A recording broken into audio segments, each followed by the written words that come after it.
Só para que o irmão possa saber, esses dias nós tivemos aí um projeto do Fasquá, eu não sei se é assim que fala o nome dele lá, vereador de Jundiaí, Fasquá? Fauá, um projeto de mudança da lei do PSIL. Lembra a antiga lei do PSIL? E aí o pastor Dirley ficou sabendo, mandou a lei para mim, eu li a lei, né? E aí eu liguei para o Delano, nosso irmão Delano, que é da Assembleia de Deus, que é vereador também, e falei para o Delano, precisa mudar aqui alguns parágrafos da lei, por conta que ia restringir bastante a igreja. Por exemplo, um parágrafo era que o fiscal estava autorizado a apreender o equipamento de som das igrejas. E não era só isso não, tinha mais coisa ali, e que podia interromper o culto, algo que é contra a Constituição, né? Que o fiscal poderia interromper o culto. Aí eu pedi para que ele mudasse esses parágrafos da lei, ele mudou o parágrafo e a lei foi aprovada de uma forma alterada, graças ao pastor Dirley, que nos alertou, e ao nosso irmão vereador lá, o Delano, que prontamente socorreu a gente lá para poder mudar essa lei. Outra coisa que está acontecendo, foi aprovado, acho já, o plano diretor, né? Ou está para ser aprovado agora?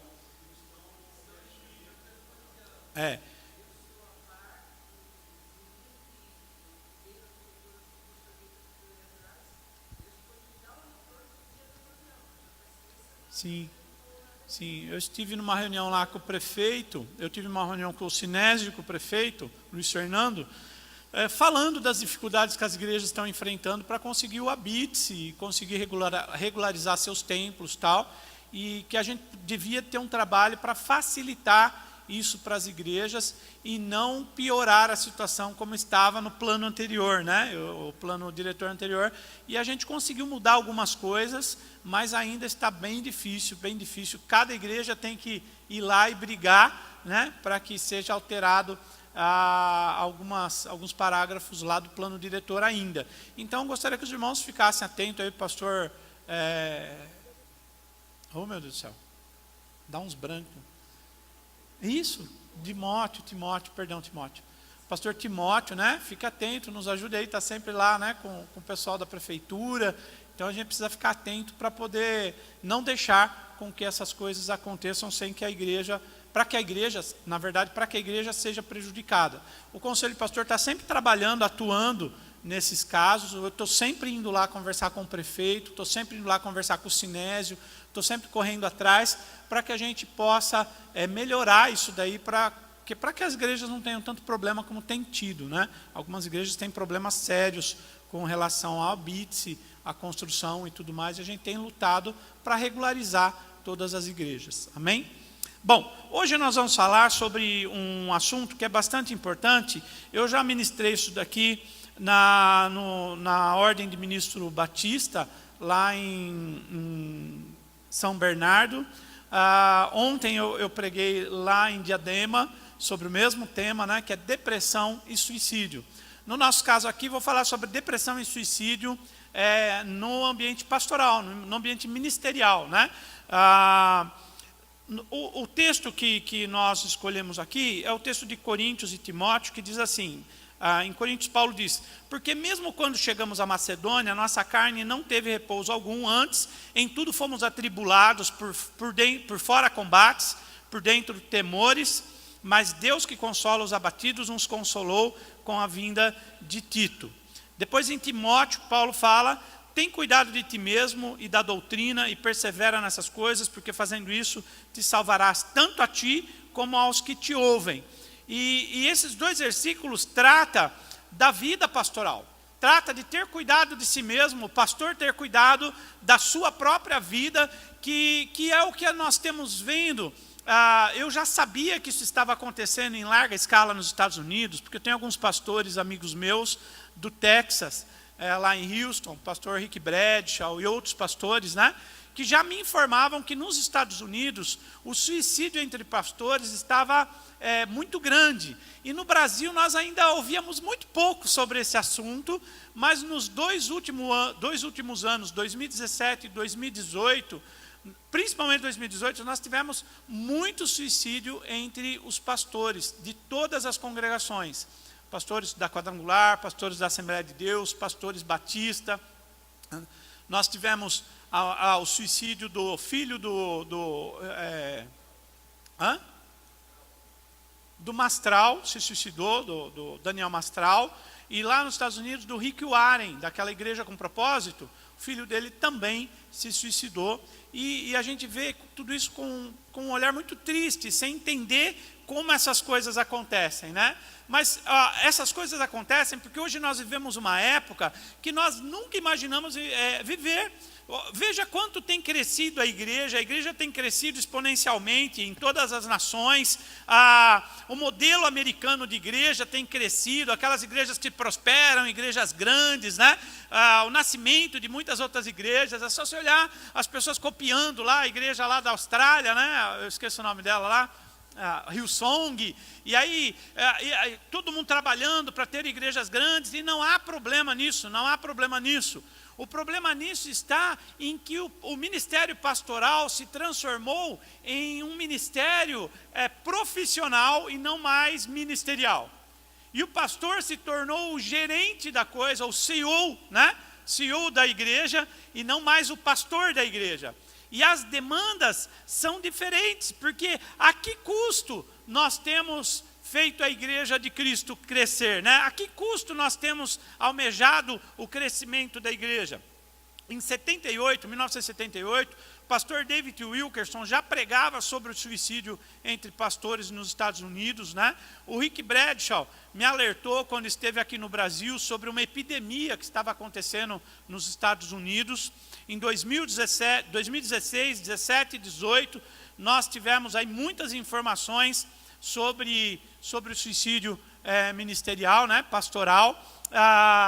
E essa era depois, mas pode deixar. E a grande pergunta que nós temos que fazer é assim: nós somos o quê? Pastores ou líderes? Nós somos pastores ou CEOs? Né? Pastores ou gerentes? Nós somos o quê? E é essa a diferença que tem matado muitos homens de Deus em suas igrejas. A falta de entendimento do que nós somos para Deus em relação à igreja. Nós não entendemos essa relação Deus, pastor e igreja.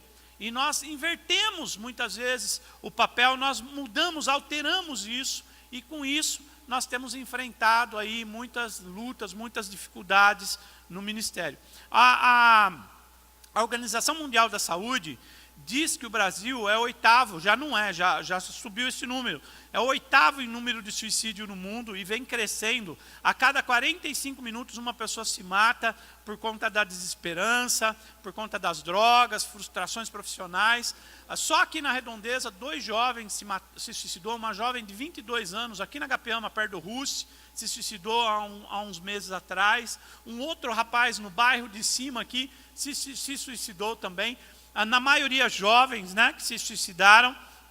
Mas não é só no mundo que nós temos suicídio. Vocês estão vendo aí, essa estatística aí, eu peguei porque tem 3 institutos, o Fuller, o Schaeffer e o Rega, né? O Rega é brasileiro. A Instituto Fuller, olha os dados que nós podemos ver aí. 90% dos pastores trabalham mais do que 46 horas por semana. 96% dos pastores não foram adequadamente treinados. 80% acreditam que o pastorado prejudicou a sua família.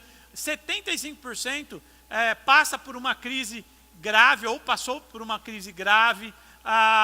Problema com amor próprio, não possuem amigos íntimos, né? 70% dos pastores não possuem amigos. E esse é um aspecto extremamente grave. 50% dos pastores se sentem incapazes de executar todas as demandas do trabalho, enfrentam problemas com os membros, afirmam que o pastorado coloca em risco a existência da família, confessam ter se envolvido com um tipo de comportamento sexual inapropriado, 33%, né? 38% estão divorciados, segundo a Schaeffer, né? O Instituto Schaeffer. Esses dados, eles são de 2000, você pode ver aí, 91, 2000, mas o Instituto Schaeffer, se você entrar na internet e ver, os últimos dados deles são de 2016, e não mudam muito, não melhoram, pelo contrário, os dados não melhoram, exatamente porque essas são as grandes dificuldades que os pastores têm. 70% luta constantemente contra a depressão, 71% se dizem esgotados, 80% acreditam que o ministério pastoral afetou negativamente as suas famílias, 70% dizem não ter amigos próximos, amigos mais íntimos. E qual que é o problema que a igreja tem enfrentado, né? O problema que a igreja tem enfrentado é que ela separa o cuidado do corpo, da alma e do espírito, né? Nós particionamos as pessoas e particionamos a nós mesmos. Nós achamos que Deus cuida do espírito, e a igreja cuida do espírito, né? O corpo, o médico cuida, e não era assim, Se você for analisar o que era o pastorado, o Hannaford, que é um psicólogo que trabalha na Convenção Batista do Sul, ele diz assim: nos dias da reforma ou na tradição puritana, o pastor era consultado para qualquer doença e tinha um pouco de experiência em todas as áreas. No mundo moderno, o médico trata o corpo, o psicólogo a mente, o pastor o espírito. Só que esta separação pode levar a problemas sérios, pois o espiritual, emocional e o físico se afetam mutuamente. Nós somos um só ser. E não adianta a gente querer separar essas coisas. E hoje nós fazemos isso no ministério. Nós, posso dizer aqui, sou pastor, estou entre pastores, e eu posso dizer, na igreja nós somos pastores, imbatíveis, fortes, vigorosos, mas em casa é outra coisa, né? No trabalho é outra coisa. A gente considera que a vida ministerial, ela é algo separado de todo o resto. E nós tratamos assim a nossa vida e a vida dos nossos membros.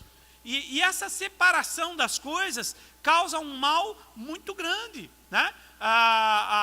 Nós chamamos isso como psicólogos de psicossoma, né? Na verdade, nós somos a soma de todas essas coisas. A mente, a alma e o corpo está envolvido numa... Essa palavra é meio espírita, né? Mas é holística, né? Holística é completa, né? Total. Nós somos um ser total, um ser holístico, um ser total, completo. E não dá para fazer partição daquilo que nós somos. Nós temos registros bíblicos, para você ter uma ideia, de várias pessoas que se suicidaram. Você já parou para pensar nisso? Olha, um deles é Sansão. Sansão se suicidou, Saul se suicidou, Judas se suicidou, né? Nós temos aquele sacerdote Aitofel, se suicidou, né? Nós temos um rei, acho que era Zinri, se suicidou também, cometeu suicídio. Nós temos várias pessoas que cometeram suicídio, e não só que cometeram suicídio na Bíblia. Nós temos homens e mulheres fiéis, homens de Deus, que desejaram a morte com todo o rigor, com toda a vontade. Rebeca desejou a morte, pediu a Deus a morte. Jacó pediu a Deus a morte. Moisés disse: risca o meu nome na vida, me tira, me mata, porque não dá mais para guiar esse povo, não aguento mais. E Deus fez aquela partilha do peso que estava sobre ele, sobre 100 outros anciões. Jó pediu a morte, disse: era melhor não ter nem nascido, porque a coisa está tão difícil que era melhor não ter nascido. Jonas disse para o Senhor: acaba comigo, porque eu não quero mais viver. E Elias disse para o Senhor: não dá mais, eu prefiro morrer, me mata, eu não sou melhor do que ninguém. Então a depressão entre pastores, ela vem dos tempos bíblicos, dos grandes líderes, né? Ela vem dos tempos bíblicos. Eu não quero denegrir a imagem de nenhum deles, de forma nenhuma, né? Mas especialmente Elias é um desses homens, né? Ele, no texto de 1 Reis, ele mesmo disse, ele pediu a si a morte, né? Ele disse: basta, toma agora, Senhor, a minha alma, porque eu não sou melhor do que os meus pais. Elias era um homem, segundo o texto de Tiago, semelhante a nós, sujeito aos mesmos sentimentos. Elias se deprimiu, Elias pediu a morte, Elias desistiu do ministério. Ele teve um ministério de sucesso, ele preveu a seca, ele ressuscitou criança, ele enfrentou os profetas de Baal, mas ele já aparece na história bíblica como um homem deprimido, né? Em 1 Reis 17:20 diz, clamou ao Senhor e disse, ó Senhor meu Deus, também até esta viúva com quem eu moro, afligiste matando o seu filho. Olha o que ele está dizendo para Deus. Ele se sentia afligido por Deus, e disse, você aflige até a viúva, que está me ajudando aqui, até a viúva pobre, o Senhor está afligindo ela também, porque ele se sentia afligido por Deus. Ele já aparece na história bíblica com sintomas de depressão profunda. Na verdade, eu creio que aquilo que nos faz ser uma bênção é a mesma coisa que pode nos destruir. E se chama personalidade. Personalidade. Você talvez não saiba, mas você foi chamado por Deus para o ministério por conta da sua personalidade. É a nossa personalidade que atraiu a Deus. Eu preciso de gente desse tipo. E ele olhou e viu você lá, e você era desse tipo de gente que ele queria. E ele te chamou para o ministério. A ciência fala sobre a personalidade, né? Os filósofos, geneticistas. Hipócrates, você conhece lá o livro do Tim LaHaye, né? Que é uma teoria de Hipócrates, que tem as personalidades colérico, fleumático, sanguíneo, melancólico, que Tim LaHaye fez belos livros aí explicando essas personalidades, algo muito bom de se ler também. John Locke fala lá no século XVI, que a criança nasce como uma folha em branco e que a gente vai construindo a nossa personalidade diante das experiências que nós temos na vida. Depois dele também, Francis Galton, em 1911, ele fala que a personalidade nossa, ela é genética e filogenética. Ela é genética passada dos nossos pais, por herança genética, e também aprendida em nossas famílias. Ou seja, tem os dois elementos. Nós aprendemos aquilo que nós somos, e nós nascemos com parte daquilo que nós somos, escrito no nosso DNA. Então, se você é de uma família mais depressiva, você vai ser mais depressivo. Se você é de uma família mais expansiva, você vai ser mais expansivo, e assim por diante, né?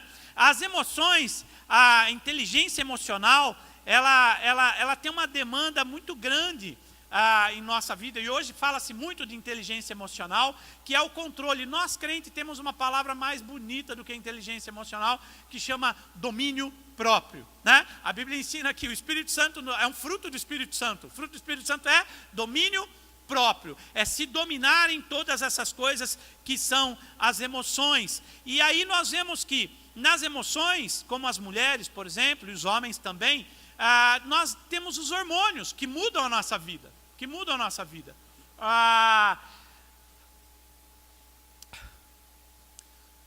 Essas coisas de hormônios, os biólogos dizem que os hormônios comandam os sentimentos.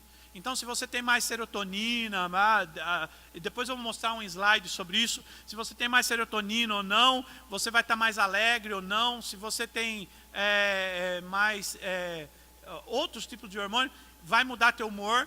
As mulheres, elas têm uma mudança de humor mais severa, né, mais constante por causa do ciclo menstrual, mas os homens também passam por mudanças de humor por conta dos hormônios, mas não são só os hormônios, nós temos a alma, né? Nós temos a alma, nós somos um ser, como eu disse, holístico, completo. Nós temos a alma. A alma e os hormônios se completam. Um depende do outro, um trabalha com o outro, um depende do outro, um age, interage com o outro. Nós não somos só hormônio, mas nós não somos só a alma, né? Deixa eu ver se eu tenho aqui não vai abrir porque eu estou sem internet aqui, mas tem um psicólogo que diz dessa interação que há entre aquilo que é biológico, os hormônios, com aquilo que é a nossa alma. Quando eu estou triste, alguns hormônios acontecem dentro de mim, mudam a composição de hormônios. Foi a minha tristeza, foi a minha alma que fez essa transformação no hormônio, ou foi o hormônio que fez a transformação em mim? E há essa discussão, quem é que manda, né? Quem é que manda, é a alma ou é o hormônio? E nós descobrimos que não é só a alma e não é só o hormônio. Na verdade, os dois trabalham e se interdependem, um depende do outro. Tanto a alma comanda os níveis hormonais, como os níveis hormonais comandam os sentimentos da alma. E essa interação é importante. E como controlar tudo isso? Nós chamamos o controle de tudo isso como caráter, né? Ou domínio próprio. Em 1 Coríntios, todo atleta em tudo se domina, e aquele para alcançar uma coroa corruptível, nós, porém, a incorruptível. Em Provérbio diz, como a cidade derribada que não tem muros, assim é o homem que não tem domínio próprio, né? Elias, ele tinha uma personalidade preparada para aquilo que ele faria, porém essa mesma personalidade traiu Elias e fez ele entrar em depressão. Quando você é psicólogo e você começa a estudar essas coisas, as coisas ficam mais claras.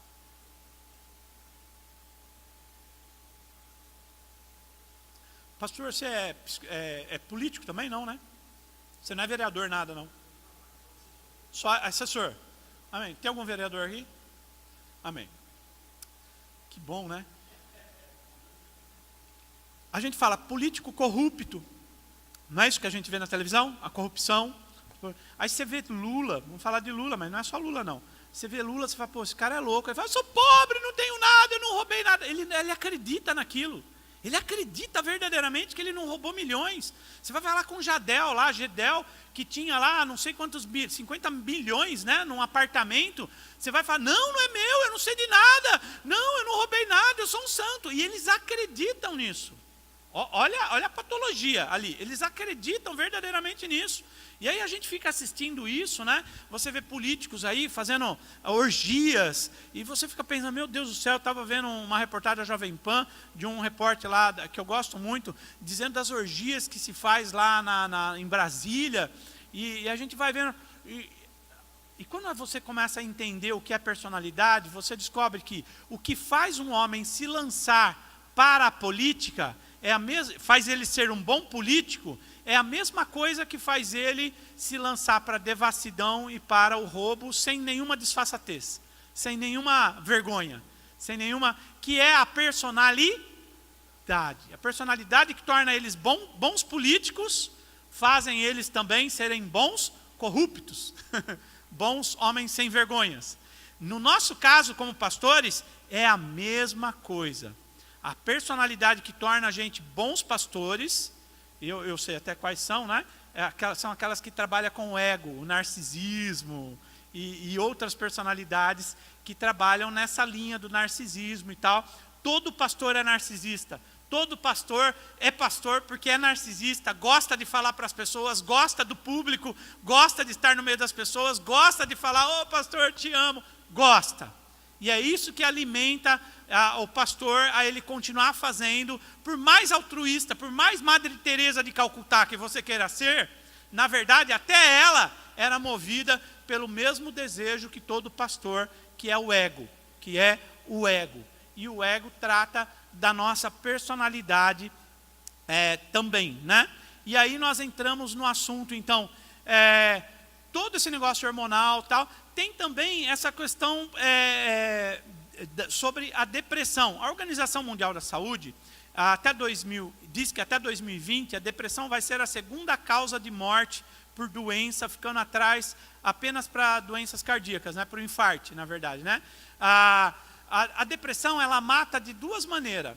A depressão, ou o sujeito se mata, ou o sujeito, ao cérebro do sujeito vai desligando as conexões neurais, até que ele morra de insuficiência cardíaca. O coração simplesmente para, e a pessoa morre se não houver tratamento. Então, só vai perder, a depressão, ela só perde para doenças cardíacas. Então, é a doença que mais mata hoje, mata mais. Não, na verdade não. Nas estatísticas, o suicídio é maior do que a morte por AIDS. Para você ter uma ideia. Todo mundo, AIDS. O suicídio mata muito mais do que a AIDS no Brasil. Isso só aqui no Brasil. Mata muito mais do que a AIDS. Fisiologicamente, a depressão, ela é um desequilíbrio do cérebro, né? Ela é o contrário de outras doenças que podem ser curadas apenas com medicamentos, porque ela é uma doença do corpo e da alma, dessa junção que eu falei, né? O cérebro, ele para na verdade, os neurônios param de se comunicar e aí trabalham com baixa energia, e trabalhando com baixa energia, o cérebro vai apagando, ele vai desligando, né? E precisa ser tratado muitas vezes com medicamentos, porque são fatores biológicos, mas são fatores psicológicos e sociais também, ou seja, a qualidade de vida, o relacionamento, a maneira que você enfrenta as dificuldades, tudo isso pode ser gatilho para a depressão aparecer. É óbvio que suicídio não é, e vamos falar só de pastor aqui, porque tem todos os suicídio de pastor não é só por conta de depressão, mas a maioria envolve depressão, Não é só depressão, porque eu já conheci pastores que se suicidaram porque estavam num caso extraconjugal e quando pego, no caso conjugal, não aguentaram o julgamento da igreja e se mataram por conta disso. Aí, se mataram, e eu entendo assim, que para um crente se matar, meu irmão, a coisa tem que estar muito ruim, não pode estar normal. Um crente normal jamais tiraria sua própria vida. Quando um crente, por qual motivo for, financeiro, mulher, igreja, finança, se mata, é porque a coisa está muito ruim, já há um processo de depressão avançado. O corpo padece, a mente padece, né? Por exemplo, o medo de perder a vida, o medo de perder a vida, que é algo paradoxal, né? O medo de perder a vida faz perder o sentido da vida, o que faz a gente entender aquele texto que Jesus fala lá, quem perder a sua própria vida, achá-la-á. Isso é um bálsamo para quem tem depressão. Aquele que perde a sua vida por conta do evangelho, vai encontrar a vida. Porque aquele que tem medo de perder a vida, ele perde a vida por causa do medo de perder a vida. Olha só a situação. Né? Graças a Deus por Jesus que nos ensinou todas essas coisas, né? Uma ameaça real feita por Jezabel, por exemplo, jurando de morte Elias, fez Elias perder o sentido da vida, né? De uma maneira escalonar, ou seja, ele começou a se preocupar com a vida dele, depois ele se isola socialmente, abandona o seu moço, vai para o deserto, e depois ele começa uma autocomiseração. Ai, coitado de mim, ai, porque eu sou sofredor, ai, porque as coisas não acontecem bem para mim, ai, porque eu luto e não consigo vencer. E a autocomiseração faz parte desse escalonamento que nos leva à depressão. Faz parte disso. A preocupação com a vida, o isolamento social e a autocomiseração. O isolamento social, nós vemos aí que 70% dos pastores não têm amigos. E esse é um fator grave. Eu aprendi com alguns pastores amigos meus que pastor só pode ser amigo de pastor, o que é uma besteira, é uma idiotice, né?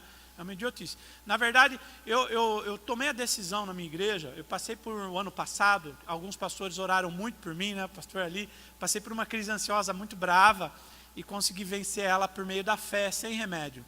E eu descobri em meio a tudo isso que eu precisava de amigos que fossem comer lanche comigo e eu pudesse falar besteira e que não me acusassem da besteira que eu estava falando. Porque você já saiu para comer pizza com crente? Deus me livre, irmão, Deus me livre. Até o jeito de você mastigar, eles ficam olhando para ver se você está mastigando. Uma vez eu fui para a praia com um casal de crente e eu estava na praia sentado. Na praia tem o quê? Só freira? Mulher de burca?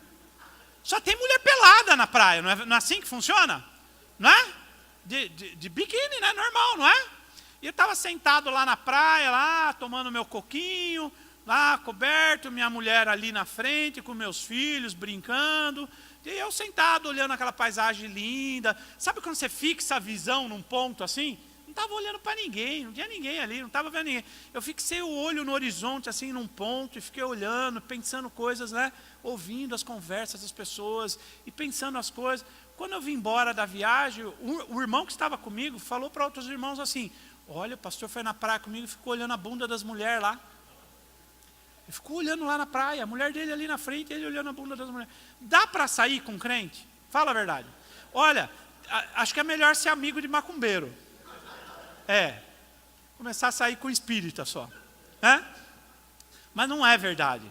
Na verdade, existem pessoas na igreja e crentes que são muito bons. Eu tomei uma decisão na igreja de me achegar mais próximo aos mais jovens da igreja. Hoje, meus amigos na igreja têm por volta de 23, 27, né? 30 no máximo, 30 no máximo. Com esses aí eu vou comer lanche, falo besteira, não palavrão, não, é besteira, falo besteira, brinco.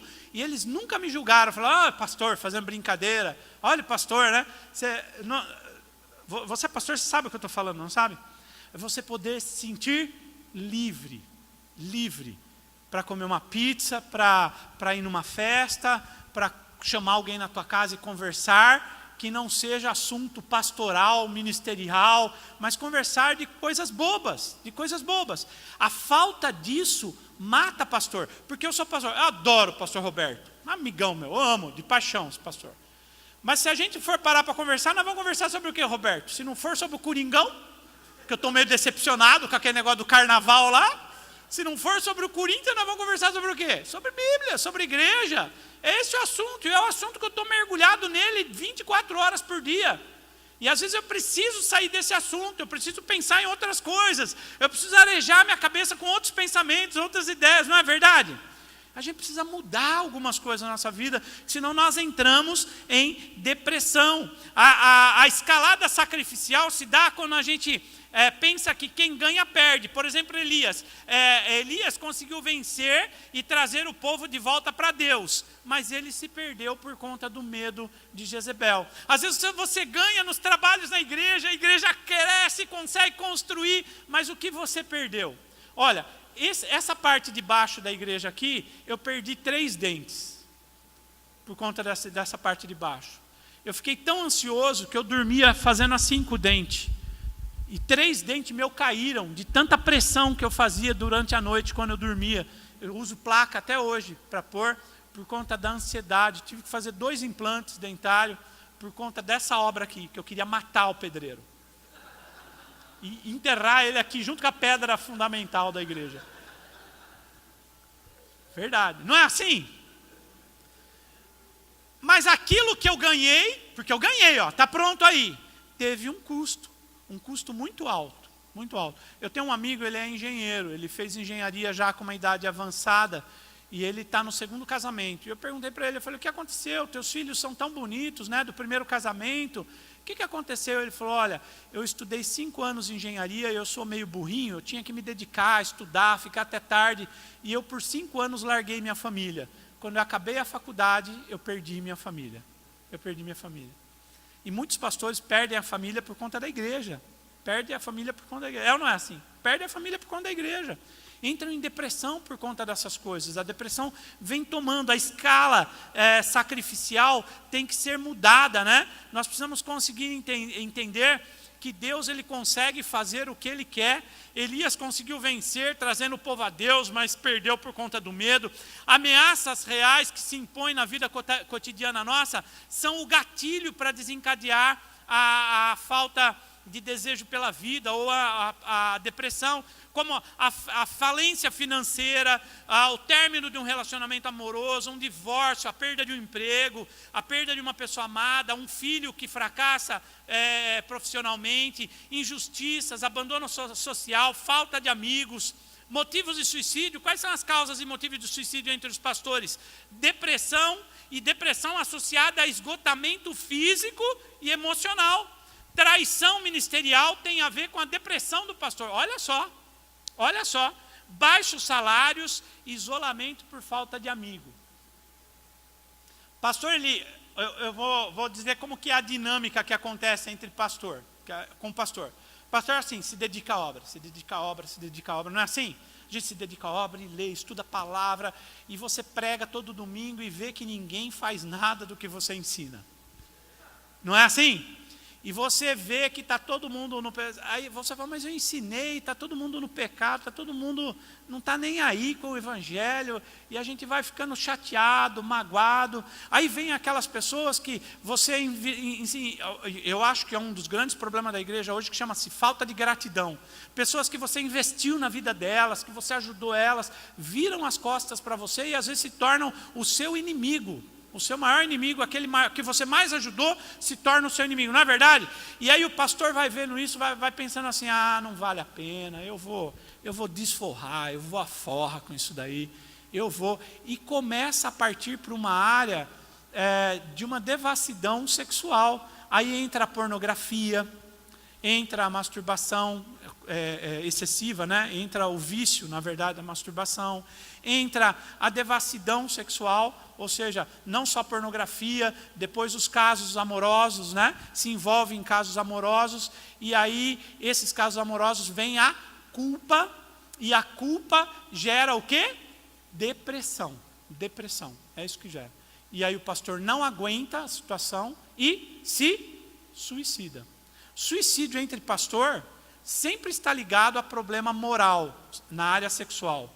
E sempre por conta que ele quis fazer uma desforra, porque ele trabalhou tanto pelas vidas e ninguém reconheceu o seu trabalho. A gente chama isso daí de pressão do esgotamento, né? Pressão do esgotamento, que você faz uma escalação sacrificial. Então, o motivo de suicídio entre pastor está mais ligada à depressão do que a qualquer outra coisa, né? Depressão porque os seus salários são baixos, não é nem porque o salário é baixo, depressão porque ele se sente pago pela igreja, e isso é muito sério, muito sério. Os irmãos acham que o salário é pago por eles, né? E cobram o pastor como se o pastor fosse um funcionário, e se esquece que o salário do pastor não é salário. O salário do pastor é ajuda para que ele possa viver e desenvolver o seu trabalho, porque ele não é um profissional, não tem carteira assinada, né? E é sustentado pela igreja que é a noiva de Cristo. Então tem todo um processo, mas que a igreja não entende. Isso acontece muitas vezes porque pastores são cobrados como executivos, técnicos de clube de futebol, que precisam oferecer resultados numéricos em salvação, em almas, né? A instituição tem que crescer, a igreja tem que crescer, e caso contrário, perdem os membros da igreja, ou perde o emprego, ou perde o salário, a moradia, o sustento da família. É uma pressão tão grande no ombro do pastor, na figura do pastor, que aquela figura do pai pastor, cuidador, já está escassa. Aquele que se expõe à palavra de Deus, à comunidade, à sua família, que aconselha, que cuida dos enfermos, já não existe mais. Há uma crise de identidade funcional entre o chamado pastoral e a exigência do mercado religioso. As pessoas não querem mais pastor, querem administradores de grandes igrejas. Se você pega o livro de Josué Campana e lê lá sobre a organização de igreja, muito bom, por sinal, mas aquilo lá é sonho, visão, já fez isso? É o sonho, a visão, a meta, é o objetivo, é estabelecer parâmetros. Aquilo lá é uma empresa, não é uma igreja. E o pastor, não tem problema a igreja fazer isso, mas põe aí administrador para fazer para você. Você é um sacerdote, você é o pastor, e você tem que entender a diferença entre o pastor, o chamado ministerial, e a administração da igreja, né? E o que fazer? Eu queria passar uns dados sobre depressão. Eu posso passar uns slides ainda? Eu passo rapidamente para falar sobre como nós vamos fazer, o que é a depressão e como nós vamos fazer, já que a depressão é a causa da perdição da vida dos pastores. Então é importante a gente saber, até porque... Pode colocar aí o primeiro slide. Aí. Até porque existem duas linhas teológicas importantes, infelizmente falhas, as duas. Uma de T.L. Osborne, que diz que a depressão é o diabo, é a possessão demoníaca, e pronto. Ele encerra tudo. Quem tem depressão tem o diabo, é isso. Não importa se é crente ou não. Tem a outra linha do J. Adams, que ele diz assim, não é o diabo, é o pecado. Se alguém entrou em depressão, entrou por conta do pecado. Então, o pecado causa depressão nas pessoas, o que não está tão errado, mas não é, porque hoje nós fazemos um exame que chama PET scan. PET scan, ele faz uma tomografia da cabeça da pessoa e com cor, simula com cor. E o cérebro de uma pessoa sã é todo aceso, todo colorido, aceso. E o cérebro de uma pessoa deprimida, ele é apagado, ele só tem algumas regiões que estão acesas, funcionando. Ele vai apagando, ele vai desligando. Então não é nada, é uma doença, é algo físico, é algo que é palpável. é algo que hoje nós sabemos, não é demônio e não é pecado. É uma doença que acomete os nossos membros, os nossos pastores, né? E o que nós podemos fazer? Vamos ver o que é depressão rapidamente. Primeiro, depressão não é tristeza. A tristeza ela é passageira, ela passa, né? E ela passa e passa bem rápido, né? Deixa eu só abrir um outro slide enquanto eu falo aqui com vocês. Ela passa e ela passa rápido, porque a tristeza ela acontece por conta de algumas coisas simples, né? Sentimento normal, reação comum diante de perda de emprego, luto, problemas financeiros, podem ser gatilhos para uma depressão, mas só causa uma tristeza momentânea, né? Não altera o sono, não altera o apetite, não afeta o trabalho, né? A pessoa trabalha normal, está triste, chorando, mas consegue trabalhar, consegue comer, consegue tocar a vida. Na depressão, não, eu fico na frente quando eu fico aqui ou não? Não, né? Na depressão, a depressão ela é duradoura, ela dura semanas, meses, anos, ela pode estar relacionada ou não com fatores estressores, altera o sono, o apetite, né? Dor no corpo, afeta a capacidade de trabalho, prejudica as relações interpessoais. Às vezes, você está olhando aqui para mim e às vezes eu estou em depressão, porque a gente tem a ideia que quem está em depressão fica assim, né? Mas não é verdade, às vezes a pessoa está normal, conversando, sorrindo, e quando você vê, ela se suicidou. Na verdade, as pessoas que se matam por conta da depressão, os amigos falam assim, nossa, mas ele se matou? Mas ele estava conversando aqui alegre, dando risada outro dia. E se matou? Se matou, porque a depressão é algo interno. A pessoa ela não quer mostrar que ela está assim, né? Ela não mostra, geralmente não mostra. Mas afeta o sono. Então, se você não dorme 6 horas por noite, você já está num grupo de risco, né? Num grupo de risco. A depressão ela faz alguns engordarem demais, outros emagrecerem demais, né? Ela é diferente da tristeza. A tristeza é uma coisa, a depressão é outra. Pode passar o próximo slide.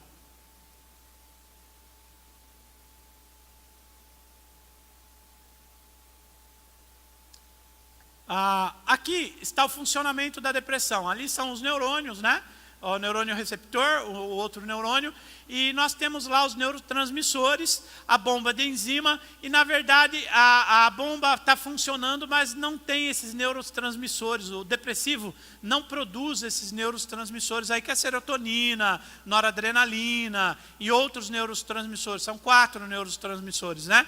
E como o corpo para de produzir esses neurotransmissores, o que acontece é que você entra em depressão porque o sistema nervoso começa a trabalhar com baixo combustível, vamos assim dizer, e aí como está com baixo combustível, o cérebro vai simplesmente desligando algumas funções e a pessoa entra em depressão. Então não é demônio, não é o pecado, é problema com neurotransmissores, né? Com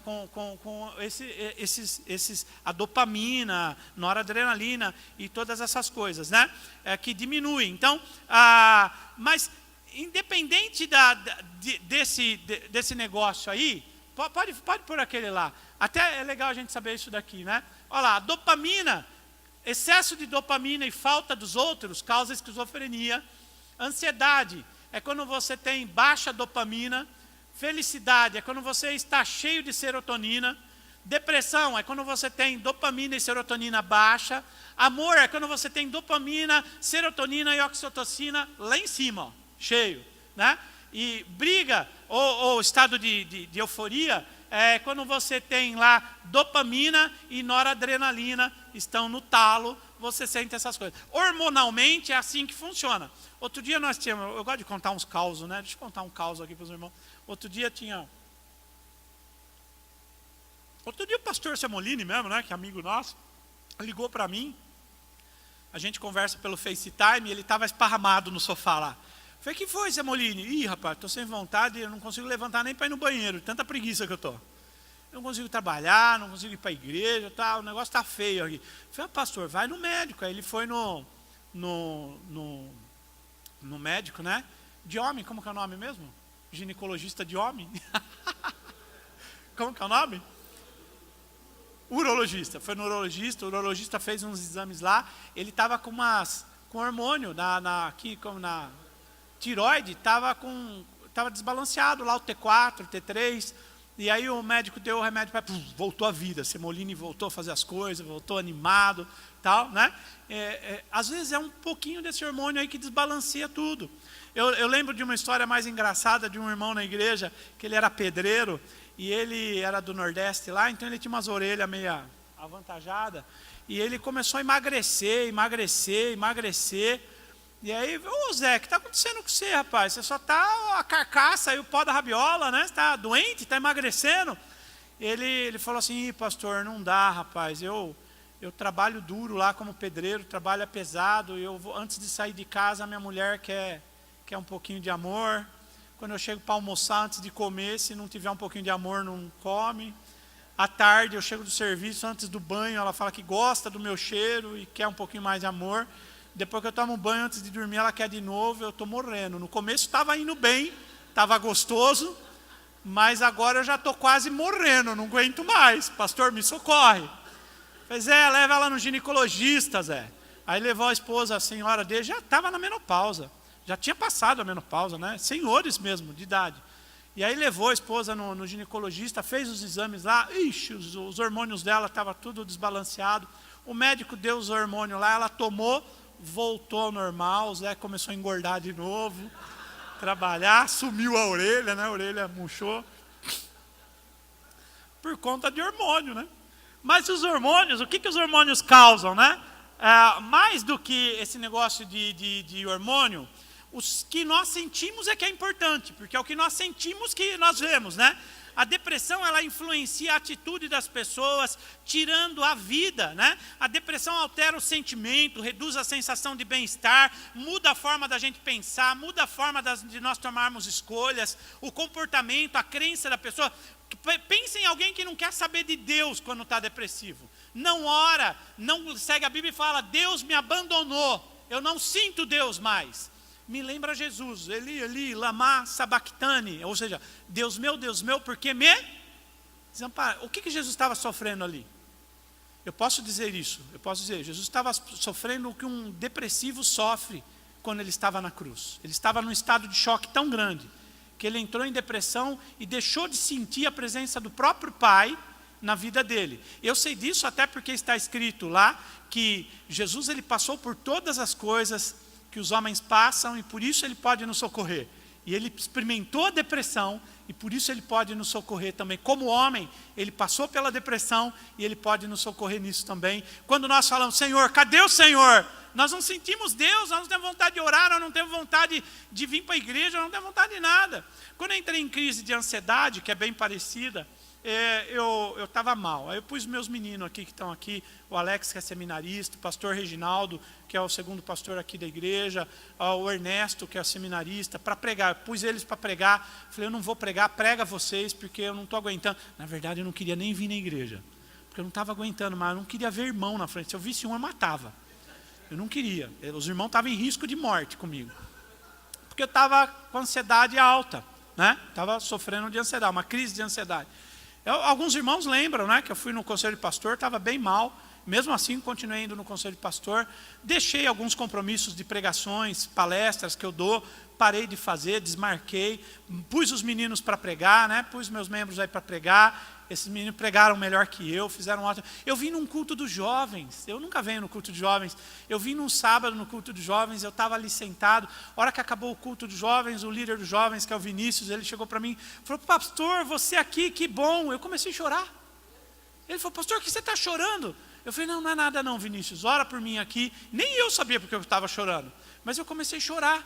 E aí ele pôs a mão em mim e começou a orar. E eu lembro que eu fui no médico, eu falei, não, tem alguma coisa muito errada comigo, porque eu não estou sentindo a presença de Deus, eu não tenho vontade de orar, eu quero matar os irmãos, eu choro à toa, tem alguma coisa errada comigo, porque essas coisas afetam o que nós somos, as escolhas que nós tomamos.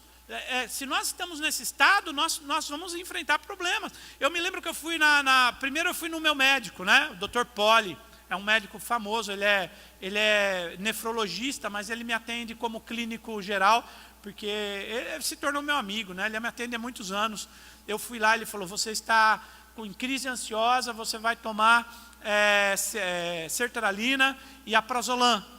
Eu sei o que é prazolam. Prazolam é neurotransmissor, é aquele neurotransmissor artificial, a prazolam. E tem outros nomes, né? A prazolam tem outros nomes, tem outros nomes. E a serotonina e a sertralina é para combater o baixo astral que o excesso desse neurotransmissor causa, porque a sertralina dá um up. Então ele dá 2 sertralinas durante o dia, uma de manhã e uma à noite, e o aprazolam 1 por dia. O aprazolam é uma desgraça, porque você começa a tomar ele, você entra no céu. Tudo fica colorido, tudo fica lindo, o mundo, os irmãos da igreja se tornam anjos do céu. Tudo fica tão lindo, que tem irmãos que demoram 20 anos para se livrar do remédio. Teve irmão que deu testemunho que Jesus livrou ele do aprazolam. Olha só, porque você não consegue mais parar de tomar, porque quando você para de tomar, me perdoe a expressão, você se sente um bosta. Um bosta. Acaba, tudo perde o sentido, tudo perde o valor. Então, é bom tomar esse remédio? De jeito nenhum. É uma desgraça os efeitos colaterais desses remédios. Eu falei para o meu médico, eu não vou tomar. Ele falou, você tem que tomar, se você não tomar, você vai entrar em depressão. Você tá um passo da depressão. Eu falei, eu sei, eu sou psicólogo, você acha que eu não sei? Por isso que eu vim aí. Mas esse remédio eu não vou tomar. Eu fui na minha psicóloga, eu faço análise também. Aí falei com ela, ela falou, você tem que tomar prazolam e sertralina. Eu falei, não vou tomar. Mas se você não tomar, você está chorando aqui, você não consegue falar comigo sem chorar. Você precisa tomar, se você não tomar, você vai entrar em crise e vai ficar depressivo. Eu falei, eu não vou tomar. Ou eu acredito que Jesus cura, ou eu desisto agora. É isso. Ou eu acredito que Jesus cura, ou eu desisto agora. E aí, sem vontade nenhuma, sem desejo nenhuma e sem sentir nada, eu orei ao Senhor e falei, Senhor, o que eu faço?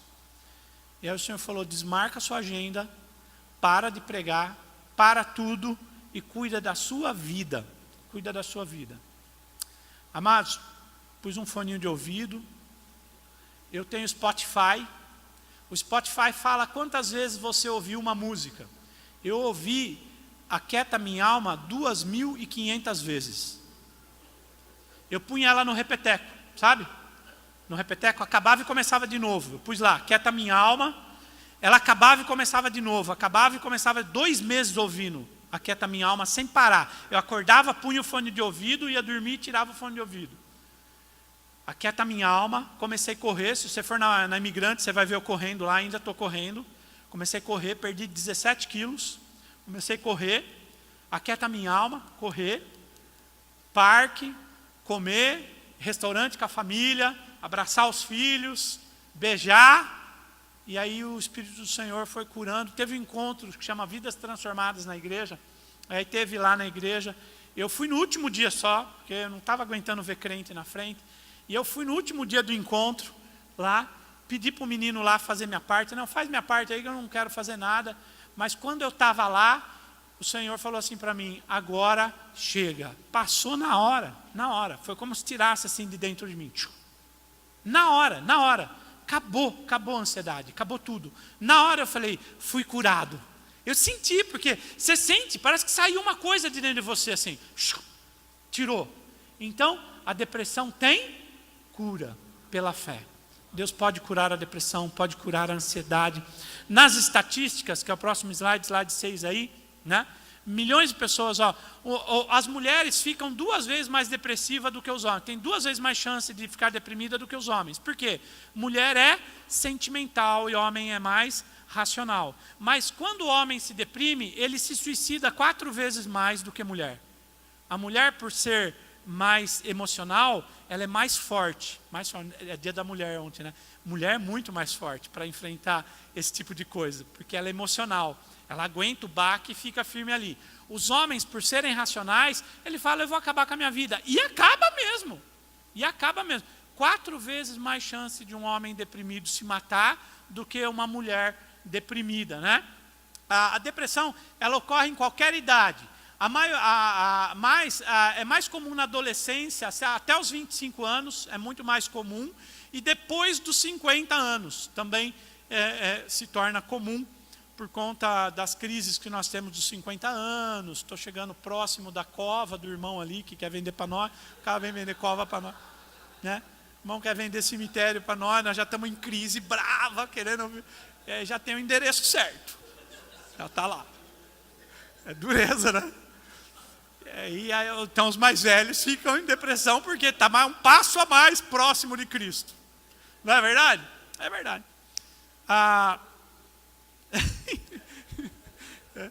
Próximo slide aí, meu amado. Causas da depressão. Então nós temos o componente genético. Se você tem alguém na família que teve depressão, se cuida, meu irmão. Se cuida, porque você fatalmente pode desenvolver uma depressão dependendo de alguns gatilhos, mas você pode desenvolver depressão por componente genético, dificuldade de lidar com as questões da vida adulta. Hoje nós criamos nossas crianças, você já deve ter lido aí, né? Nós temos uma geração de crianças que não pode ouvir não, né? De que você não pode dar uns tapas, de que as crianças não são preparadas para enfrentar as dificuldades da vida, e aí quando é mandado embora no primeiro emprego, entra em depressão. Né? Ou então no primeiro fora da menininha, nossa, eu tomei tanto fora de menininha, meu irmão, que você não tem ideia, eu tenho calo de tanto fora de menininha que eu tomei. É verdade, tomei tanto fora de menininha na minha adolescência, na minha mocidade, que criou calo. Então você se torna mais forte. Aí os meninos tomam fora da menininha, já quer se suicidar, já se mata, porque não tem resistência para as dificuldades que a vida enfrenta, né? Desequilíbrio e funcionamento do cérebro que causa depressão, por exemplo. Eu vou contar uma história minha também.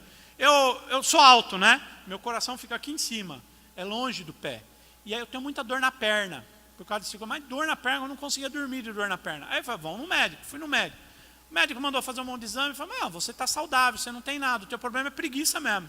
Você trabalha sentado, eu sou psicólogo, sou pastor, então fico o dia inteiro, eu dou expediente aqui na igreja, fico o dia inteiro no escritório sentado. Quando eu não estou aqui no escritório, eu estou na clínica, sentado. E se eu não estou na clínica sentado, estou sentado no sofá assistindo Netflix, sentado. Ele falou, você não pode, é sedentário, você precisa fazer um exercício, correr, andar. Né? Eu falei, mas doutor, não tenho tempo, estou estudando, fazendo mestrado, fazendo isso, fazendo aquilo, não dá tempo de correr, fazer exercício. Ele falou, então toma esse remedinho aqui, chama Diosmin, conhece Diosmin? Diosmina, conhece? É um remedinho que você toma, passa a dor na perna, melhora a circulação, mas beleza. Comecei a tomar o raio do Diosmin. Passou a dor na perna, mas eu fui perdendo aquela vontade, de tudo, rapaz, não tinha vontade de mais nada. Aí cheguei para um amigo meu, falei, viu, eu acho que eu estou entrando em depressão. Ele falou, por quê? Eu falei, perdi a vontade de tudo, não estou com vontade de nada, não quero mais nada, não estou com vontade de comer, não estou com vontade de namorar, não estou com vontade de nada, perdi a vontade de tudo. Ele falou, mas você não é assim, pastor. Você está tomando algum remédio? Eu falei, estou tomando Diosmina. Mas pelo amor de Deus, né? Você não lê a bula mais? Eu falei, não li esse aí, foi tão bom que eu nem li a bula. Ele falou, um dos efeitos colaterais é depressão, lê lá. Eu li lá, efeito colateral, depressão. Parei de tomar Diosmina, acabou o problema. Entendeu? Tem gente que toma Diosmina e não tem problema nenhum. Mas tem gente que toma e fica deprimido. Tem gente que toma remédio para pressão e não tem problema nenhum. Tem gente que toma e fica deprimido. Tem gente que toma anticoncepcional e fica deprimido. Tem gente que toma e não faz nada. Então o nosso organismo é diferente um do outro. E às vezes você está tomando uma substância, né, um remedinho para gripe, que você acha que é bobo. E você fica deprimido por conta daquele remedinho. Entendeu? Porque geralmente quando é de uso contínuo, né, você toma mais tempo. Então isso pode causar depressão e outras drogas. Né? Pelo amor de Deus, falando aqui, não quero nem saber. Ontem eu preguei numa igreja lá em Diadema sobre depressão lá, fiquei horrorizado de ver o nível que estão as igrejas, né? Mas tomar Rivotril, Rivotril ou diazepam para dormir, tem mais um, né? Rivotril, diazepam, tem mais um. Gardenal não, já é para epilepsia, né? Bom, tomar remedinho para dormir, amado, tomar diazepam já foi provado que você te dá Alzheimer na velhice. Tomar diazepam para dormir dá Alzheimer na velhice. Você vai morrer de Alzheimer por conta de querer dormir com diazepam. Viu? Você quer dormir? Não durma de dia. Trabalhe, gaste energia, você vai dormir à noite. Né? Não estou conseguindo. Tem uma receita boa. Na igreja aqui o pessoal sabe de cor. Receita do pastor Júnior. Chá de jasmim. Você compra a flor de jasmim. Custa R$10 o pacote. Assim. Você 2 colheres numa caneca d'água. Você ferve, faz um chá, coa e toma, você desmaia, acorda no outro dia como se você tivesse dormido 10 dias. Você acorda satisfeito. Você nem dorme tanto, porque ele não é calmante, mas ele te dá um sono de qualidade, entendeu? Ele relaxa os músculos, abaixa um pouco a pressão e te faz dormir bem, que é uma beleza. Mas não precisa de diazepam. Compra jasmim. Você vai comprar flor de jasmim, o cara não tem, porque não é fácil, você não acha fácil para vender. Aí o cara fala, compra cidreirinha, pau de não sei o quê. Não, nada disso serve, isso daí é coisa para criança, né? Cidreirinha, é bobagem. Agora, o chá de jasmim você nem pode tomar 2 vezes no dia, porque se tomar 2 vezes no dia é capaz de parar teu coração e você ir para o céu. Mas é bom, rapaz, mas é bom, uma droguinha do pastor Júnior. Chá de jasmim, pode comprar. Se quer dormir, não precisa tomar diazepam. O diazepam causa Alzheimer. Tem gente que toma fluoxetina como se fosse AS. Viu? Fluoxetina é muito bom, é necessário às vezes, mas você não pode sair tomando fluoxetina por nada, né? Você tem que resolver os seus conflitos interiores, tem que resolver sua vida, né? Abuso de álcool, droga pode causar depressão, eventos traumáticos, né? Enchentes, medicações, eu já falei. Mulher, né? Problema hormonal, a depressão pós-parto. Tinha uma irmã nossa da igreja, ela teve um bebê, isso há 18 anos atrás, e me chamaram, pastor, a irmã está querendo jogar o bebê pela janela. Eu corri lá, se eu não chegasse lá, ela ia jogar o bebê pela janela. Ela estava em depressão pós-parto. A depressão pós-parto é causada por mudança hormonal logo depois do parto. Os hormônios estão todos desregulados, a mulher quer matar o bebê. É essa a verdade. E a gente acha que é demônio, né? E não é depressão, né? É lógico que o diabo usa essas coisas, eu já vou contar para vocês já. Mas histórico familiar de genética, né? Importante é que a depressão ela pode ser curada em 80% dos casos, né? Tem tratamento, o tratamento inclui a clínica e às vezes os remédios. Eu não sou a favor dos remédios, mas os remédios também são bons, né? Os sinais de depressão, tristeza, irritação, é o slide 8. Tristeza, irritação, dificuldade de concentração, dificuldade para tomar decisão, atividades físicas, mentais, você não consegue desenvolver, sentimento de fracasso, perca de interesse sexual, de atividade física, falta de vontade de comer, mudança súbita no apetite, ou comer demais ou parar de comer, né? Perca de peso sem explicação, pessimismo, né? Meu Deus, ó céus, ó vida, ó azar, né? Insônia, necessidade, falta de dormir. Amado, se você não aprende uma coisa, pastor, comigo. Eu sou crente, sou batista. Eu tenho minhas definições, eu sou certo do que eu sou. Eu sou batista, sou calvinista, agostiniano, apostólico, eu sou pré-milenista, pré-tribulacionista, sou dispensacionalista, eu sei o que eu sou. E eu digo para o irmão, se o irmão acorda às 3 da manhã, não é Deus, é depressão. Você sabe, se você não consegue, acorda 3 horas da manhã e não consegue dormir mais, e só vai ter sono às 7 da manhã, você está num processo ansioso indo para a depressão. Não dormir é problema da depressão. Ótimo, acordou às 3 da manhã, pensa que é Deus e vai orar. Glória a Deus, porque orar dá sono, né? Então, glória a Deus. Faça isso, né? Ou vai ler a Bíblia. Mas acordar às 3 da manhã e ter sono às 7 da manhã e dormir até às 10 é processo ansioso depressivo. Então, chá de jasmim. Não pode ficar sem dormir, de jeito nenhum. O primeiro passo é dormir, você tem que dormir. Sem dormir, não dá. Sem dormir, não pode, né? Agitação ou prostração demais, né? Chorar sem motivo aparente. Não consegue controlar os pensamentos negativos. Perca de interesse diário. Essas coisas aí, né?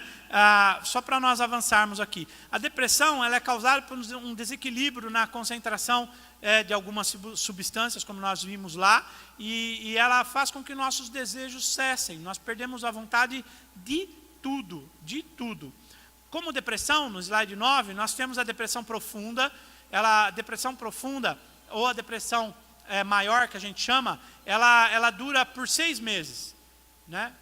Você tem que tratar, mas ela dura até 6 meses. O distúrbio bipolar já é mais sério, né? E você tem fase maníaco e depressiva, e dura 6 meses cada fase. Você fica 6 meses depressivo, 6 vezes maníaco. Maníaco, você sabe o que é, né? Você vai lá, compra sem ter dinheiro, compra carrão, compra Camaro, faz umas coisas loucas e depois não tem dinheiro para pagar, né? Aí você entra em depressão. E aí fica 6 meses em depressão. Depois tem a fase maníaca de novo. Isso daí é um distúrbio bipolar. A distimia é uma depressão que dura mais de 1 ano. A gente chama de distimia. Tem a depressão pós-parto, que mulher geralmente enfrenta isso. E o transtorno afetivo sazonal, que a gente passa, geralmente no inverno, a gente tem depressão. Eu não sei se você sabe, em países que têm a noite mais longa, eu fui na Noruega, por exemplo, eles têm 1 hora de sol no inverno, 1 hora de sol. Faz sol entre as 2 e as 3 da tarde, só. Depois é noite, o resto do dia é noite. Eu fui para lá, fiquei meio deprimido, você fica down, você quer dormir o tempo todo, porque está noite, você abre a janela, está escuro, você quer dormir, você não quer fazer outra coisa. E o pessoal lá que mora lá, né, a gente é visitante, né, é turista, a gente se vira. Mas quem mora lá, eles fazem exercício, trabalham, vão para a rua, correm, mesmo com chuva, mesmo a 30 graus abaixo de zero. Porque se eles ficarem dentro de casa, o que acontece? Deprime, dá depressão. Então, no inverno, nós temos uma tendência maior a ter esse negócio, não depressão, mas a ter esse transtorno que a gente fala, transtorno sazonal, né? Efetivo. Então, a gente fica mais triste no inverno do que no verão. No verão, a gente está mais animado, porque dia de sol mais longo. No inverno, a gente deprime um pouco mais, né?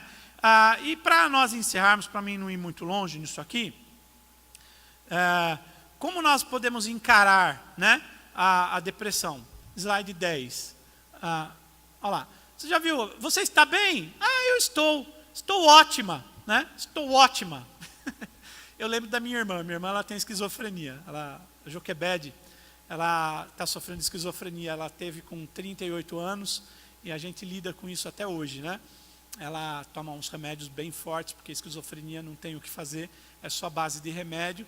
É o que a gente chamava antigamente de loucura, né? E ela sofre com isso. Hoje ela está bem controlada por conta dos remédios e tal.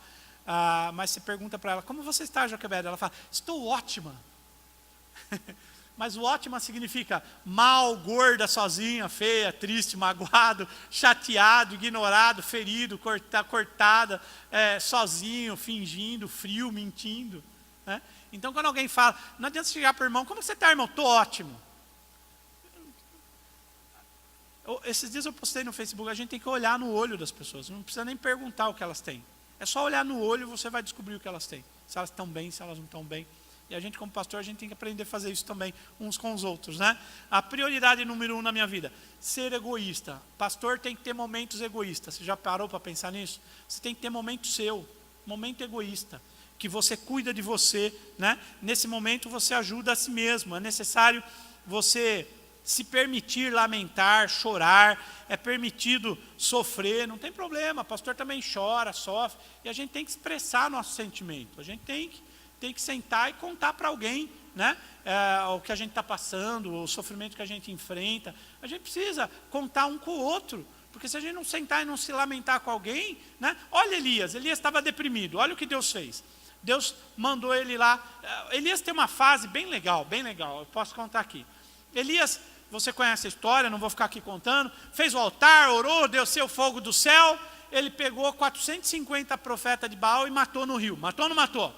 Pô, matar 450 pessoas num dia, isso cansa. Por mais serial killer que você seja, isso cansa. Se você não tiver uma motosserra, meu amigo, você não consegue matar fácil 450 pessoas, consegue? O cara não se dá, mata eu, vai lá, mata. Não, você tem que pegar o sujeito à força, segurar, cortar a cabeça dele. Não é fácil matar 450 pessoas. Eu já estudei bem, né? Porque a nossa igreja tem umas 400.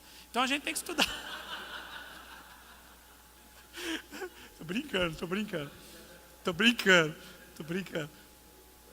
Mas Elias matou 450 lá. Ele já estava estressado, cansado, né? Aí Jezabel fala para ele assim, eu vou te matar também. Já que você quer matar, eu vou matar também. Elias teve o primeiro sinal de depressão, medo.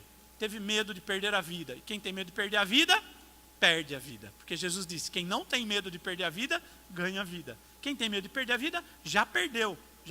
Elias perdeu a vida quando teve medo de Jezabel. A primeira coisa que ele fez, Ele largou o moço dele e foi para o deserto, ou seja, se isolou. Isolamento é sinal de depressão. Não ter um amigo para estar junto, você não quer ninguém perto, é sinal de depressão. Aí ele vai para o deserto. No deserto, ele deita e dorme. O cara que dorme o dia inteiro está com depressão. Aí Deus resolve isso como para Elias? Elias fala, eu quero morrer, pode matar eu. Falar isso para Deus porque você está em depressão. Como que Deus resolveu o problema de Elias? Deus mandou um anjo lá que tocou Elias. Vem cá, Alex, correndo. Você é jovem, corre aqui. Deus tocou Elias. Elias estava deitado lá e Deus mandou um anjo para Elias. E a gente vê na Bíblia que o anjo tocou Elias e disse para Elias, come e bebe que você vai andar. E a gente acha que o Elias estava dormindo, o anjo chegou e fez assim, Elias, come e bebe. Tocou. Mas não é isso. Deus mandou o anjo e fez assim, Elias, acorda, Elias. Acorda, Elias, acorda, estou aqui, Elias. Acorda aí, vamos comer, vamos beber. É isso que é o tocado que o anjo fez com Elias. Ele estava deprimido. E quem está deprimido precisa do quê? De abraço, de carinho, precisa de afago, precisa de sentir a pele do outro junto. Não precisa de palavra, isso é frescura, isso aí não é. Precisa de. Elias, levanta aí, come. 2 vezes o anjo fez isso. Obrigado, Alé. E deu para Elias comer o quê? McDonald's, batata frita. O que deu para Elias comer? Pão e água. O que é pão? Pão é carboidrato. Pão é carboidrato. O cérebro dele está pagando pela depressão. O que Deus ia dar para ele? Combustível. Vou dar pão. Deu pão, come porque você vai correr 40 quilômetros. Come aí porque a jornada é longa, né? E aí deu pão para ele comer. Pão é combustível. Bebe água, come pão, porque você vai ter que andar. Aí ele andou, foi até a montanha do Horebe, entrou na caverna. Na caverna era o consultório de Deus. Rapaz, psicólogo bom esse Deus, hein? Elias na caverna lá, todo triste, aconchegado, deitado no divã das pedras de Deus. E aí Deus fala, Elias, o que está fazendo aqui? E Elias, você acha que Deus não sabia? Pergunta mais estúpida. Você acha que Deus não sabia o que Elias estava fazendo ali? Sabia, não sabia? Eu estou estudando o livro de Marcos, mas eu fico incrível. É incrível como Jesus faz pergunta estúpida para as pessoas.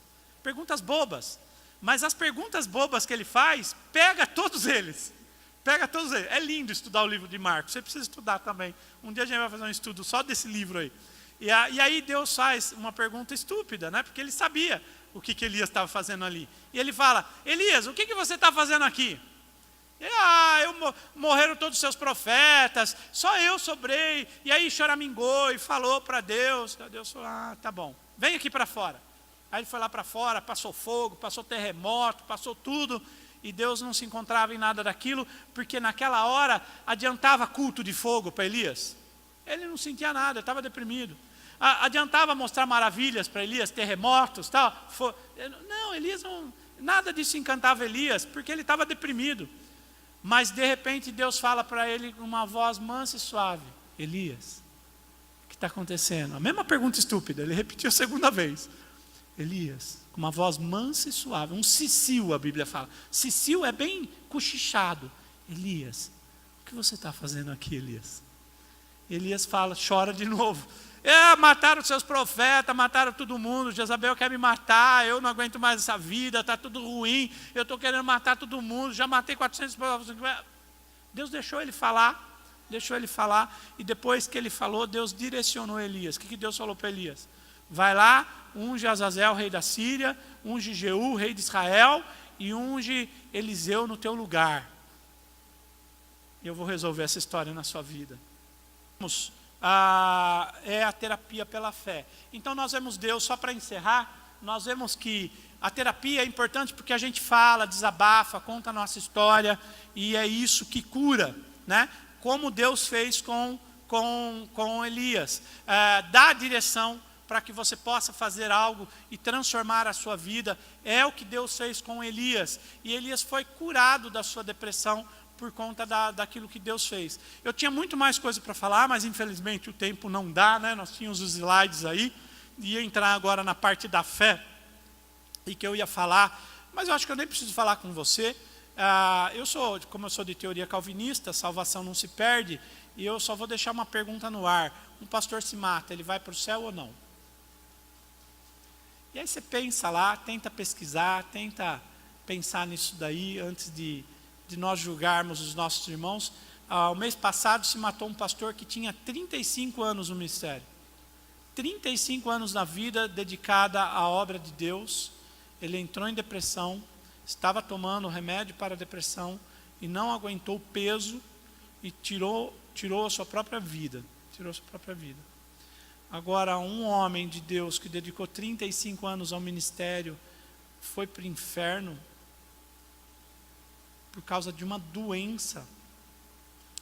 Me soa como se você tem meningite e não toma remédio, vai te matar do mesmo jeito.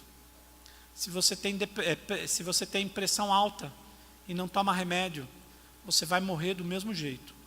Se você está doente e não procura cura, você morre do mesmo jeito do que o depressivo que tira a sua própria vida. Porque quem tira a vida dele é a doença, não é ele.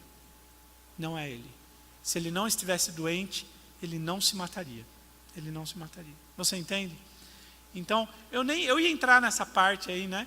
Que ia falar sobre isso daí, mas eu nem vou entrar. Uma outra oportunidade a gente senta e conversa sobre isso daí. Amém? Se os irmãos tiverem alguma dúvida, eu sei que já está avançado o horário, mas eu gostaria, se você tiver alguma pergunta, alguma dúvida, abrir para que você possa falar e perguntar, e eu possa responder, tentar de alguma maneira ajudar os irmãos nessa questão de suicídio e depressão. E ansiedade também, se você quiser. Alguém quer ter alguma pergunta? Quer expor alguma coisa? Tem? Não? Tá tudo bem? Quê? Jasmim. Jasmim tem um traficante lá na Várzea. Não é. Jasmim tem na feira livre vende. É uma florzinha. Vende na feira livre. Vende nessas casas que vende produto natural, né? Custa R$10 um pacote. Olha, eu tomo. Estou falando porque eu tomo.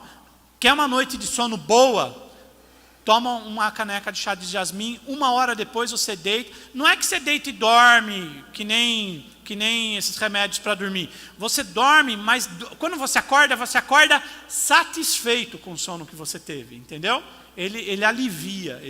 Muito bom, chá de jasmim, muito barato. Vale a pena a gente que é pastor usar desse artifício aí natural, sem remédio. Pode tomar, experimenta, depois me conta. Em primeiro lugar, pastor, quero parabenizá-lo. Pensei que você ia falar, em primeiro lugar, quero te dar uma cova lá para você. Graças a Deus não é isso. Foi muito boa essa palestra, muito importante mesmo. E o senhor falou a questão da doença, da enfermidade, e muita gente às vezes atribui a demônio. Principalmente a gente que é mais voltado para a linha pentecostal. Bom, então, mas há a possibilidade também do inimigo aproveitar da doença e isso aí que eu queria que o senhor... Pergunta maravilhosa, vinda do céu. Quem te revelou isso foi o Espírito Santo, não foi tu, Pedro. Amados, questão de demônio nessas questões aí.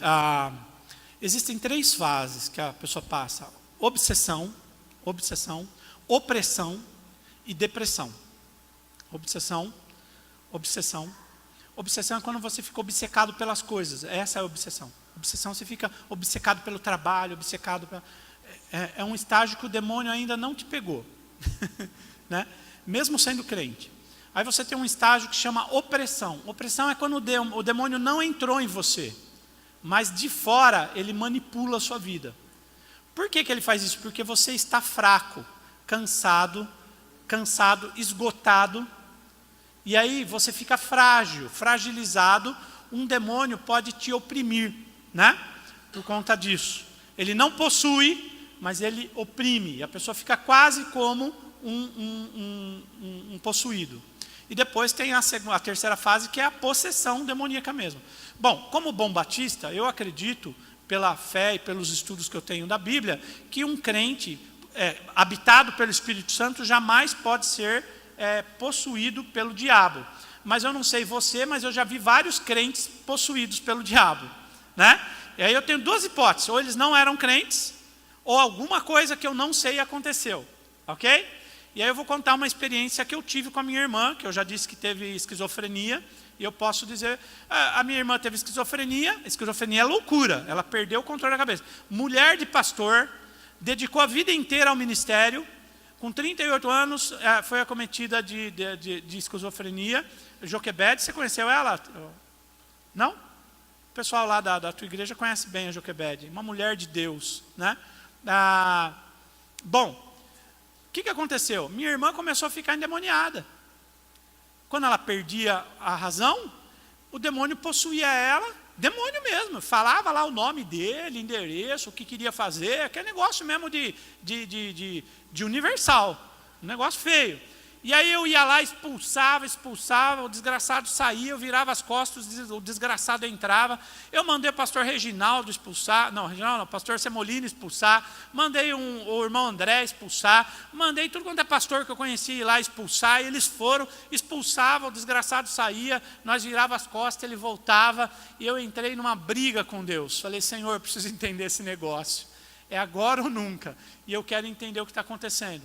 Tem um irmão que eu conheço, que ele toma, porque remédio pode causar isso também.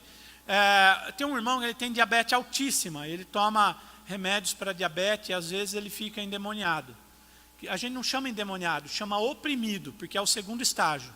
Não é possuído, mas é oprimido. É oprimido por quê? Porque tomando remédio fica fraco.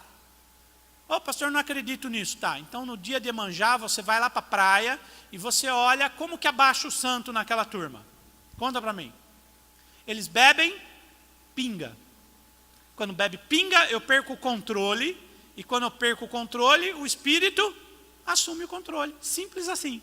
Quando você toma um remédio, você perde o controle, o espírito vem e toma o controle. Se você não é de Deus, um espírito maligno possui você, e se você é do Senhor, ele não vai entrar dentro de você, mas ele vai te manipular de uma maneira que você parece um endemoniado. Qual que é a diferença, pastor? E eu vou explicar para você. Quando é demônio, a coisa é muito fácil. Jesus disse, você expulsa em nome de Jesus e ele tem que sair. Se não sai, por que não sai? Porque Jesus diz lá que é com jejum e oração. Rapaz do céu, com jejum e oração, são muitos demônios que tem que sair. A vida de jejum e oração é uma vida cotidiana do que tem que ser, né? E quando não sai? Muitas vezes o demônio não está dentro da pessoa. Ele está fora da pessoa, só manipulando a vida daquela pessoa. E aí você expulsa, ele sai, você expulsa. Eu tinha uma pessoa que vinha na igreja, eu vou contar esse caso.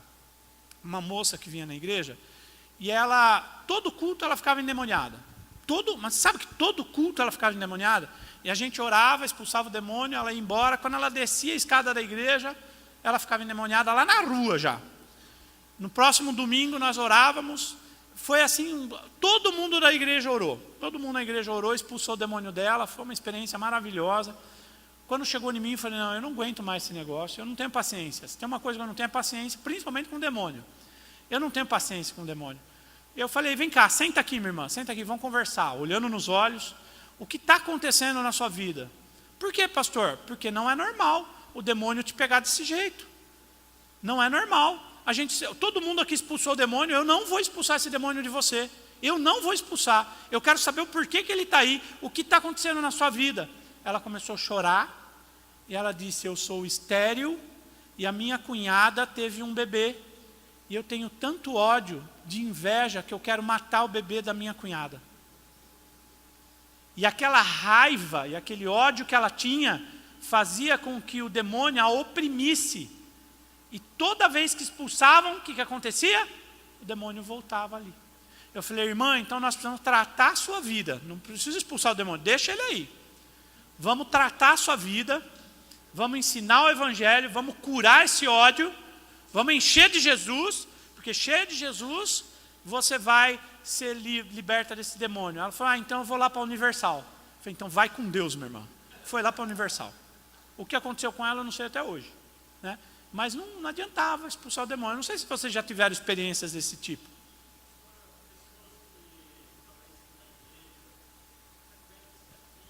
Você levanta a mão para ela e ela acaba caindo. Ela acaba caindo. A pessoa que frequenta a igreja certinho, mas manifesta demônio. Manifesta demônio na igreja. Quer dizer, você não pode levantar a mão para orar, já está caindo, seja o lugar que for. Então, eu tenho uns desse aqui na igreja. O que acontece é exatamente isso. Pensa assim, de uma maneira mais simples, para simplificar.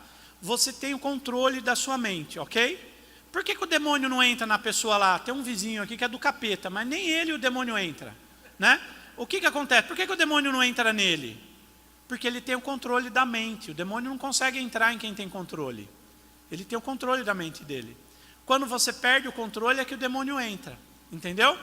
Quando você perde o controle, seja por tomar remédio, seja por doença psicológica ou doença psiquiátrica, seja por diabetes crônica, seja por qualquer doença crônica, pode levar uma pessoa a ser oprimida, não possuída, oprimida pelo diabo.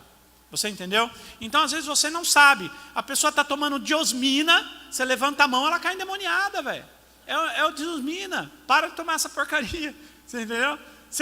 A irmã toma lá Rivotril para dormir toda noite, né? Diazepam. Aí chega na igreja, você vai orar, ela cai endemoniada. Ela para de tomar Rivotril. Toma um chazinho de jasmim, né? Vai tomar Rivotril. Isso daí faz você perder o controle da cabeça, né? Perder o controle. Se você é do Senhor, você é oprimido. Se você não é do Senhor, você é possuído. Droga e álcool fazem a mesma coisa. Droga e álcool fazem a mesma coisa. O irmão é crente, passa o domingo inteiro enchendo a cara no churrasco, à noite vai para o culto, escova o dente e vai para o culto, né? O que vai acontecer com esse irmão? Eu conheço um irmão que toma uísque, porque ele é rico, toma uísque. Toma uísque, aí de vez em quando o demônio entra nele lá. Por que entra nele? Porque toma uísque, velho. Toma uísque. Fica chapado com uísque, o demônio entra dentro. Entendeu? Não tem como. Não há oração que resolva isso. Você tem que fazer o quê? Tratar da vida do cara. Falar, olha, você não pode beber, irmão. Deixa os outros beber, você não pode. Porque se você beber, você perde o controle. Se você perder o controle, esse demônio aí entra na sua vida. Sei lá se é demônio familiar, se é demônio, não sei nem de onde vem. Mas tem um demônio aí do teu ladinho aí que está toda hora. Você pisou na bola, ele entra. E quando eu falo pisar na bola, não é pecado. É perder o controle. Pensa, tudo que perde o controle causa possessão no descrente e opressão no crente. Só de maconha. Só de maconha. O de maconha sim, porque faz perder o controle. O cigarro normal não, né? Não faz perder o controle. Eu não sei, eu não fumo. Alguém aí fuma para me dizer? Não. Eu acho que quem fuma não perde o controle da mente, né? É só vício.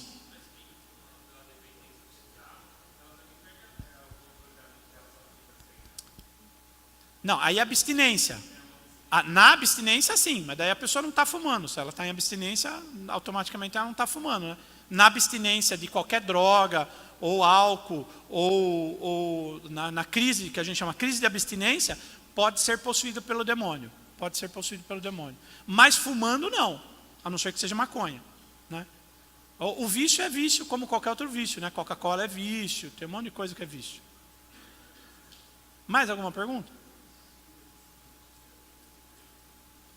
Não? Tranquilo? Bom, se o irmão tiver alguma pergunta, quiser algum questionamento sobre ansiedade, sobre depressão, sobre doenças psiquiátricas, né? Que a gente venha falar comigo, manda um WhatsApp, se precisar de ajuda, manda um WhatsApp, a gente pode ajudar os irmãos, tá bom? Vamos ficar em pé, vamos orar.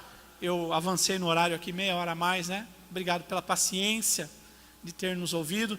Eu espero que você possa usar tudo isso daí, porque muitas vezes a gente sofre com membros com depressão na igreja e a gente precisa aprender a lidar com isso, né? Então se informem, leiam sobre isso, peçam ajuda. Aqui na igreja eu tenho muitos psicólogos na igreja, acho porque eu sou psicólogo também, né? A irmã ali é psicóloga, né? Eu tenho vários psicólogos aqui na igreja. Se o irmão precisar de ajuda, nós podemos te ajudar.